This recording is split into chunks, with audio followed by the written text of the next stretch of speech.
শুধুমাত্র অনলি মরিচের উপরে এই ৭৮তম ব্যাচের স্পেশাল মরিচ কর্মশালা। সেই কর্মশালার অংশ হিসেবে আমরা গতকালকে আমরা বগুড়াতে এখানে ইনডোর সেমিনার করেছি এবং আজকে আমরা ফিল্ড ভিজিট এসেছি। যেহেতু আমরা সার দিচ্ছি, পানি যখন জমা হয়ে থাকবে ওই সময় সেই ক্ষেত্রে ড্রেনে সার পড়লেই চলবে, কারণ ওটা লিকুইড আকারে গাছে নিয়ে নেবে। গ্রীষ্মকালের জন্য যে বেড তৈরির যে পার্থক্যটা, সেই পার্থক্যটা আমরা যে শীতকালে যে বেড করি তার চাইতে কিন্তু অবশ্যই ভিন্ন হবে। এই বেডটা কিভাবে তৈরি করতে হবে সেই সম্পূর্ণ ডিটেলসটা সামিউল ভাই প্র্যাকটিক্যালি আমাদের এই প্রজেক্টে এসে দেখাচ্ছে। আমরা আসছি হচ্ছে এখন জয়পুরহাট জেলার পাঁচবিবি উপজেলার হরিপুর নামক একটা এলাকায় আর কি। এই কর্মশালাটা হচ্ছে স্পেশাল নাম দেওয়া হয়েছে, কারণ এটা হচ্ছে একটা স্পেশাল নির্দিষ্ট সাবজেক্টের উপর ডিপেন্ড করে। সেটা হচ্ছে মরিচ। আপনারা জানেন যে গ্রীষ্মকালে সর্বোচ্চ দাম পাওয়া যায় এই মরিচের ক্ষেত্রে, এবং আমরা যারা কিছুটা আমাদের যে অভিজ্ঞতা হয়েছে 2-3 বছরের ভিতরে আর কি, সেই অভিজ্ঞতার আলোকে আমরা নিজেরাও জানি যে মরিচটা কতটা একটা লাভজনক ফসল।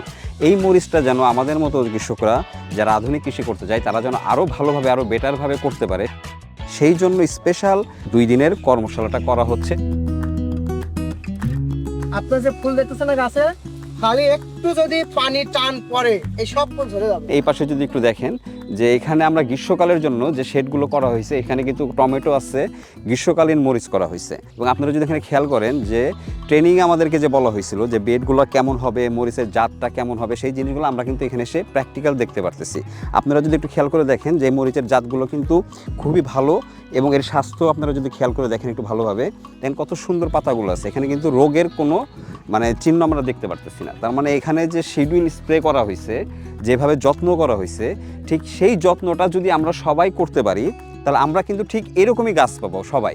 এবং আপনারা যদি আরেকটু খেয়াল করেন দেখেন প্রতিটা গাছে কিন্তু মরিচ চলে আসছে, ফুল যে পরিমাণ আছে এটা কিন্তু স্টার্ট হচ্ছে। অর্থাৎ আমার যেটা ধারণা এখান থেকে হয়তো একবার হারভেস্ট করা হয়েছে, শুরু হয়েছে, বাট ওইভাবে এখনও শুরু হয়নি, বাট এখন করা যাবে।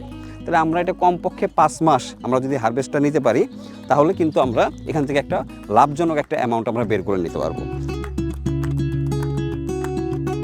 আমরা সাধারণত এই পর্যন্ত যতগুলো কর্মশালা দেখেছি সেগুলো ছিল জেনারেল, অর্থাৎ জেনারেল বললে আমরা সবগুলো ফসলেরই একটা প্রাথমিক ধারণা দেওয়ার চেষ্টা করা হয়েছে একগ্রাম থেকে। বাট আজকের যে কর্মশালাটা সেটা ছিল ভিন্ন এই কারণে যে এই কর্মশালাটা নেওয়া হয়েছে 2 দিন ব্যাপী। সাধারণত জেনারেল যে কর্মশালাগুলো সেগুলো হয় 1 দিন ব্যাপী।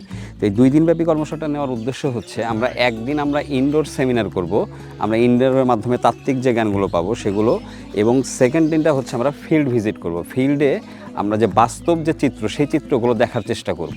তো সবার কাছে দোয়া কামনা করছি যে আপনারা দোয়া করবেন, আমরা যেন যারা এই উদ্যোক্তা যারা আসছি, যারা চাচ্ছি যে ভবিষ্যতে আমরা একটু ভালোভাবে আরও করব, তা আমরা যেন সফল হতে পারি। এবং অ্যাগ্রোওয়ানকে, বিশেষ করে সামিউল ভাইকে ধন্যবাদ বিশেষ করে যে এই স্পেশাল এই কর্মশালাটি, এটা ক্রিয়েটিভ একটা কর্মশালা আমাদেরকে উপহার দেওয়ার জন্য। ধন্যবাদ। আসসালামু আলাইকুম।